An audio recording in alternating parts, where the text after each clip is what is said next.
పశ్చిమాసియాలో యుద్ధం మరింత తీవ్రతరమవుతోంది. గల్ఫ్ ప్రాంతంలో కీలకమైన ఇంధన కారిడార్ లక్ష్యంగా ఉద్రిక్తలు పరాకాష్ఠకు చేరాయి. బహ్రెయిన్లోని అతిపెద్ద చమురు శుద్ధి కేంద్రమైన ఆల్ మమీర్పై ఇరాన్ దాడికి పాల్పడింది. ఇరాన్పై ఇజ్రాయెల్ వైమానిక దాడులు కొనసాగుతున్నాయి.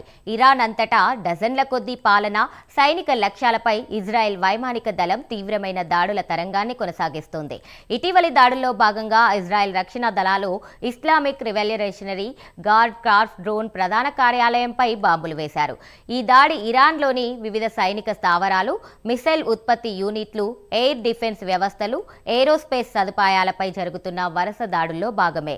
ఇజ్రాయెల్ వైమానిక దళం టెహ్రాన్లోని ఐఆర్జీసీ ఎయిర్ ఫోర్స్ కమాండ్ సెంటర్ను కూడా లక్ష్యంగా చేసుకుందని తెలుస్తుంది. ఈ దాడులతో ఇరాన్ సైనిక సామర్థ్యం గణనీయంగా దెబ్బతిన్నట్లు తెలుస్తుంది.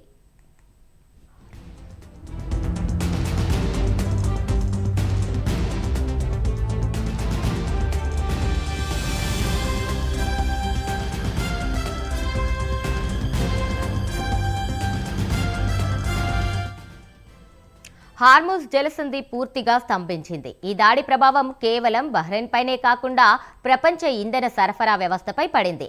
ప్రపంచవ్యాప్తంగా ఉత్పత్తి అయ్యే చమురులో 5వ వంతు రవాణా అయ్యే అత్యంత కీలకమైన హార్ముజ్ జలసంధి గుండా ట్యాంకర్ల రాకపోకలు దాదాపుగా నిలిచిపోయాయి. భద్రత కారణాల దృష్ట్యా ట్యాంకర్లు నిలిచిపోవడంతో అంతర్జాతీయ మార్కెట్లో బ్రెంట్ క్రూడ్ ధర భారీగా పెరిగింది. ఇది ఇటీవల ఇజ్రాయెల్ ఇరాన్ ఉద్రిక్తతలు మొదలైనప్పటి ధరల కంటే 60% అధికం కావడం గమనార్హం.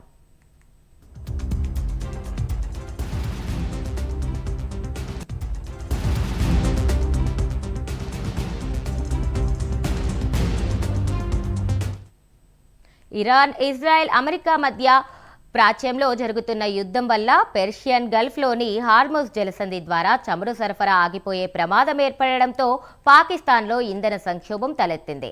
దీని ప్రభావంతో దేశంలో పెట్రోల్, డీజిల్ ధరలు ఆకాశాన్నంటుతున్నాయి. ప్రధాని షెహబాజ్ షరీఫ్ టెలివిజన్ ద్వారా ఇంధన ఆదా కోసం కఠిన చర్యలను ప్రకటించారు. మార్చి 16 నుంచి దేశవ్యాప్తంగా అన్ని పాఠశాలలు 2 వారాల పాటు మూసివేయనున్నారు. యూనివర్సిటీలు, కళాశాలలు వెంటనే ఆన్లైన్ తరగతులకు మారనున్నాయి.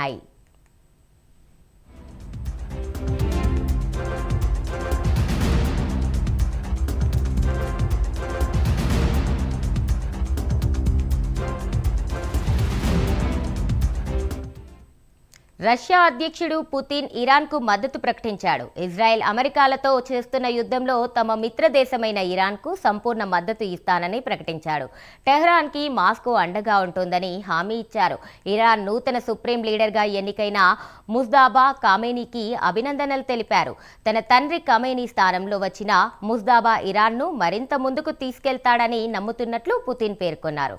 ప్రస్తుతం ఆ దేశం ఎదుర్కొంటున్న సమస్యల్ని పరిష్కరించి ప్రజలందరినీ ఏకతాటిపైకి తీసుకొస్తారన్న ఆశాభావం వ్యక్తం చేశారు. సాయుధ దురాక్రమణను ఎదుర్కొంటున్న ఇరాన్కు ముజ్దాబా అవసరమన్నారు.